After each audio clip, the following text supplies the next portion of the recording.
tarde, bem-vindos à segunda edição do CNN Mercado. O Ibovespa opera em alta de 0,5% aos 118 mil pontos. Depois de duas quedas seguidas, as ações da Vale impulsionam o índice e seguram o desempenho positivo favorecidas pelo avanço dos futuros de minério de ferro lá na China. O dólar sobe e é negociado agora a R$ 4,80. Em mais um dia de agenda vazia por aqui, os investidores estão de olho no exterior. As bolsas de Nova York operam mistas com Nasdaq no negativo, repercutindo os resultados de algumas empresas de tecnologia, como a gente vê aqui do lado.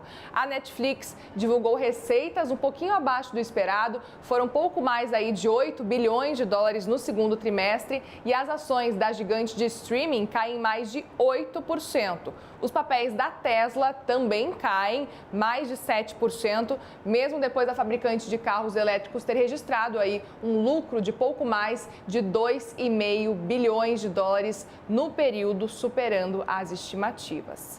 Por aqui, o ministro da Fazenda, Fernando Haddad, lançou agora há pouco no Rio de Janeiro a agenda de reformas financeiras. O documento apresenta 17 propostas que têm o objetivo de aumentar a eficiência nos mercados financeiros, de capitais e de seguros. Haddad disse que o marco fiscal vai ser votado em agosto e elogiou o Congresso. Vamos ouvir?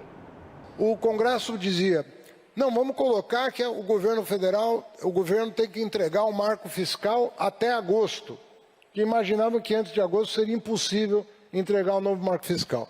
Nós mandamos em abril e ele vai ser aprovado em agosto. Não vai ser enviado em agosto. Agora, a pergunta que eu faço é a seguinte: tem algum marco fiscal melhor do que o brasileiro nesse momento? Porque nós estamos falando de gente, nós estamos falando de uma série de pessoas que têm opiniões diferentes.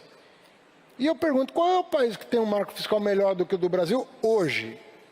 Agora, nós aqui estamos dispostos a receber uma sugestão amanhã, ou um exemplo de outro país, uma inspiração de um pensador, nós estamos dispostos a ouvir. Mas eu penso que o Congresso brasileiro, o Congresso Nacional, tem dado uma demonstração de maturidade que a gente tem que aplaudir. Nós estamos efetivamente conseguindo construir um ambiente que é o que nós temos de maior valor nesse momento no Brasil. Em entrevista à CNN, o ministro do Desenvolvimento Agrário e Agricultura Familiar, o Paulo Teixeira, disse que o governo prepara para este semestre um programa de reforma agrária no país. De acordo com ele, então, um dos pilares do projeto vai ser a regularização dos assentamentos irregulares. Um programa de reforma agrária, como eu já disse, previsto na Constituição, previsto na lei, sem conflito.